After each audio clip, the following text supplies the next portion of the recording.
फर्ज मस्जिद में इसलिए पढ़ो कि तुम मस्जिद में नहीं आओगे तो लोग बदगुमानी करेंगे मुसलमानों का नमाज नहीं पढ़ता। लोगों को बदगुमानी से बचाओ, लोग तुम्हारे बारे में ये ख्याल ना करें कि वह कैसा मुसलमान है, ये तो नमाज ही नहीं पढ़ता। क्योंकि हुजूर फरमाते हैं अस्सलातु फर्कुम बैनल मोमिन वल काफिर, नमाज क्या है?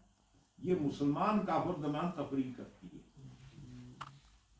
और फरमाया कि नमाज क्या है? सलातो इमादुद्दीन, ये दीन का सतून है। मन हदमा फकद हदमद्दीन, मन अकामा फकद अकामद्दीन, जिसने नमाज को कायम किया उसने दीन को कायम रखा।